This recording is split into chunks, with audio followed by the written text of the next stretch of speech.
तो पहला प्रश्न विजल जी है कि एक और तो पर्याय को क्रमबद्ध कहते हो और दूसरी और पर्याय के ऊपर से दृष्टि हटाने को भी कहते हो, ऐसा कैसे? तो सबसे पहले, ये जो क्रमबद्ध पर्याय क्या होता है? क्या ये कोई द्रव्य है, या गुण है, या पर्याय है? व्हाट इज क्रमबद्ध पर्याय? तो ये द्रव्य भी नहीं है, गुण भी नहीं है, पर्याय भी नहीं है। क्रमबद्ध पर्याय है द्रव्य के परिणमन की व्यवस्था। ओके। जो हमारे यूनिवर्स में अनंतानंत द्रव्य है, वो सभी द्रव्य हम कहते हैं इटर्नल है। इटर्नल है यानी कि अनादि अनंत है।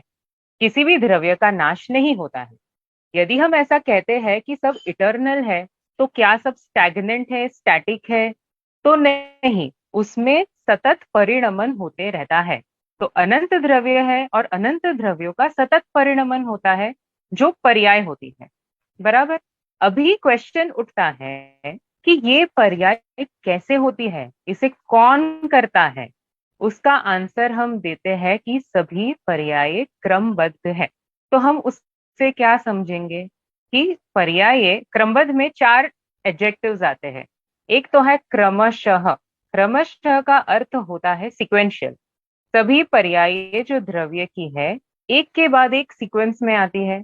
एक पर्याय के बाद दूसरी पर्याय, कभी भी ऐसा नहीं होता दो पर्याय आ जाएगी या सीक्वेंस टूट जाएगा। तो क्रमशः है। दूसरा है नियमित। नियमित मीन्स प्री डिटरमाइंड।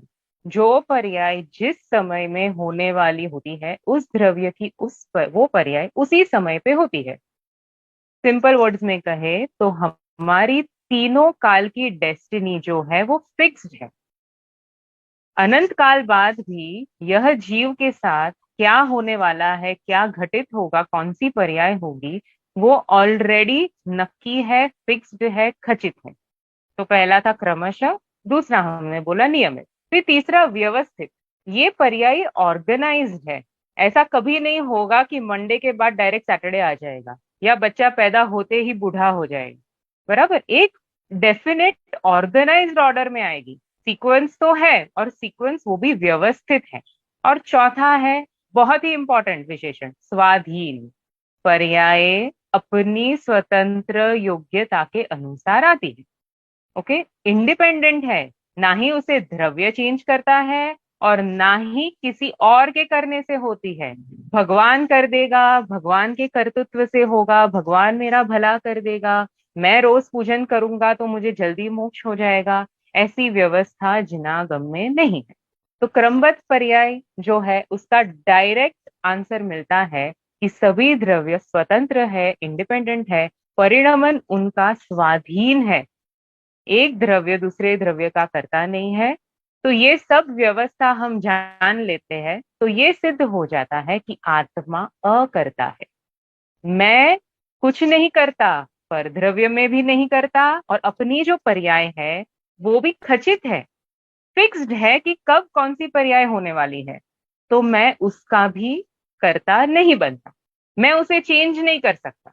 अगर 10 साल बाद कुछ घटित होने वाला है, उस पर्याय को उस जगह से हटाने में इंद्र, नरेंद्र, जिनेंद्र भी समर्थ नहीं है।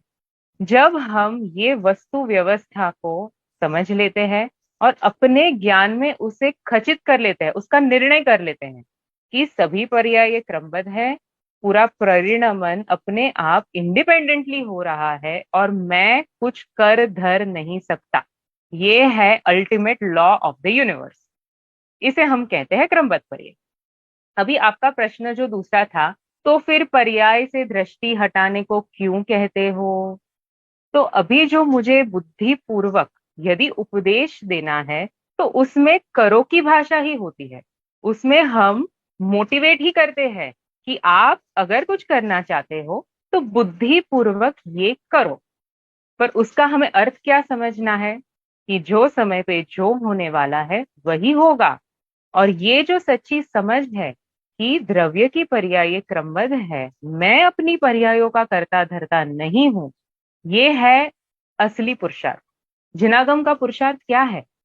करना पुरुषार्थ नहीं है, पर अकर्ता स्वभाव की दृष्टि करना पुरुषार्थ है। समझ में आ रहा है आपको?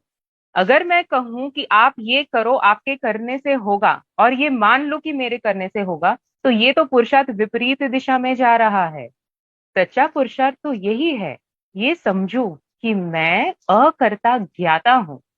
मैं पर्यायों को भी नहीं करता, परद्रव्य को भी नहीं करता, शरीर को भी नहीं करता। जो भी हो रहा है अपने समय पे, अपने हिसाब से, अपने परिणमन के अनुसार हो रहा है। और मैं तो एक क्या बोलते हैं, डिटैच्ड ज्ञायक हूं। मुझे लगता है कि मैं कर रहा हूँ, मेरे से हो रहा है, पर मैं तो एक्चुअली उसके उससे पूरा ही डिटैच्ड हूँ, उससे निरपेक्ष हूँ। मैं तो सिर्फ जान रहा हूँ। ये निर्णय जो है, ये हमें करना है, और यही पुरुषार्थ है। तो जब हम ये निर्णय करते हैं कि मेरे करने से नहीं होता, तो मेरी दृष्टि पर्याय पे होती है कि द्रव्य पे होती है? जरा विचार करो। जो भी चेंज हो रहा है, जो भी परिणमन हो रहा है, जो भी ट्रांसफॉर्मेशन हो रहा है बाहर में, अगर मेरे हाथ में नहीं है, तो मेरी दृष्टि उस पर कैसे रहेगी?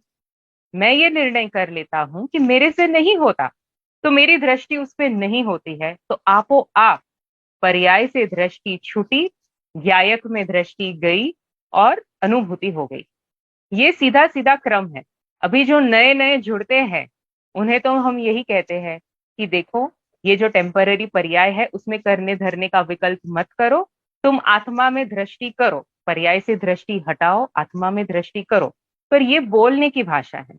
हम जब उपदेश देते हैं, तो उपदेश तो करो करो करो की भाषा में ही दिया जा सकता है। ये है व्यवहार। पर उसमें हमें क्या समझना है, हमें क्या पकड़ना है? हमें यही पकड़ना है कि भैया, मैं कुछ कर धर नहीं सकता हूँ। मैं ये जान सकता हूँ, मैं अपने द्रव्य को जान लूं, मैं उसकी अनंत अनंत अनंत शक्तियों की महिमा कर लूं, और ये जान लूं कि पर्याय चाहे विकारी है, निर्विकारी है, शुभ है, अशुभ है, जो भी है, वो क्षणिक है, क्षणभंगुर है। उसमें मेरा कर्तापना नहीं है, वो अपनी स्वाधीनता से उत्पन्न होती है। तो मैं उसके मोह को छोड़ दूं। जब पर्याय का मोह छूटता है, आपो आप दृष्टि ज्ञायक भगवान को जानती है, और तुम्हें क्रमबद्ध पर्याय का निर्णय भी हो जाता है और आत्मानुभूति भी होती है। दोनों का एक ही काल है। गुरुदेव हमेशा कहते हैं कि क्रमबद्ध पर्याय का निर्णय पर्याय को देखकर नहीं होता, ज्ञायक स्वभाव की दृष्टि पूर्वक ही होता है। और हम भी वैसे ही यदि इस परिणमन को समझेंगे, उसको अपने अंदर आत्मसात कर लेंगे। ओके, सिर्फ समझना नहीं है, day to day practical life में जो भी हो रहा है, उससे एक डिटैचमेंट का अनुभव करना है कि अभी ये जो हुआ है अच्छा हुआ, चार लोगों ने मेरी सराहना कर दी, तो मैं उसका करता नहीं। कुछ बुरा हुआ, गलती हो गई, बिगड़ गया, तो भी मैं करता नहीं, क्योंकि कार्य अपनी योग्यता अनुसार हुआ, और मैंने तो अच्छे या बुरे उस कार्य को जाना। जब हम ये प्रैक्टिस प्रैक्टिकली अपने ज्ञान में करते हैं, तो भेद ज्ञान ऑटोमेटिक होता है, और आत्मा ही उसमें सन्मुख आता है। हमें सिर्फ अपना द्रव्य दिखता है, और ये जो टेम्परेरी पर्याय है, उसमें जो हो रहा है, मस्त में उसके ज्ञाता बन के हम बैठ जाते हैं। ओके, तो एक प्रश्न आया, क्रमबद्ध और क्रम नियमित पर्याय क्या एक ही है? या एक ही है। क्रमबद्ध मीन्स फिक्स्ड परिणमन, नियमित मीन्स सीक्वेंशियल परिणमन। तो दोनों एकार्थवाची ही है ऑलमोस्ट। आप उसको एक ही अर्थ में ले सकते हैं।